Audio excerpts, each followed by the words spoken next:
The Supreme Court on Monday rejected a public interest litigation by Ashwini Kumar Upadhyay, a BJP leader, seeking new names for all cities and historical sites named after who he called barbaric invaders. During the hearing, two-judge bench of Justice K.M. Joseph and Justice B.V. Nagaratna made several observations. Justice Joseph said the plea is aimed at a particular community. He highlighted how digging up the past can lead to communal disharmony in the society. The justice asked the petitioner if he wanted to keep the country on the boil. Justice Joseph described Hinduism as the greatest religion in terms of metaphysics, adding, "Do not belittle it." The justice said he is a Christian, but he is equally fond of Hinduism and has tried to study it. Justice Joseph pointed out that religious worship has nothing to do with roads. Justice B.V. Nagaratna made several observations on Hinduism and its essence. She said Hinduism is a way of life, because of which India has assimilated everybody. Hinduism does not allow bigotry, she added. Justice Nagaratna asked the petitioner not to bring back the divide and rule policy of the British with such petitions.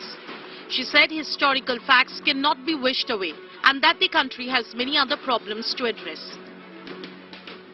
The court stressed that India is wedded to rule of law, secularism and constitutionalism and cannot be a prisoner of the past. भगवान कृष्ण ने सोनप्रस्थ मांगा था, वो सोनीपत हो गया। इंद्रप्रस्थ मांगा था, दिल्ली हो गया। पानप्रस्थ मांगा था, वो पानीपत हो गया। The petitioner has also wanted the Archaeological Survey of India list all historical sites named after settlers. ऐसे वो स्थान जिनका वर्णन कहीं न कहीं वेद पुराण में है, कहीं न कहीं गीता रामायण में है, उन स्थानों का नाम बदला जा चुका है।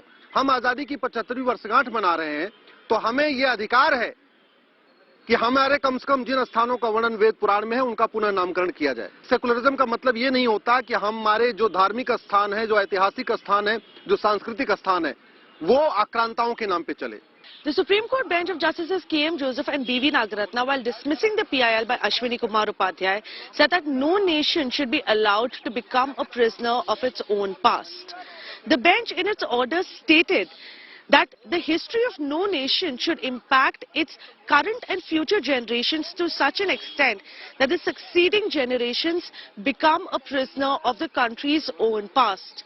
In its order, the bench also spoke extensively about the concept of fraternity and how a true sense of brotherhood and a true sense of secularity can only be achieved when different sections of the society come together in true harmony. In New Delhi, this is Nalini Sharma for India Today.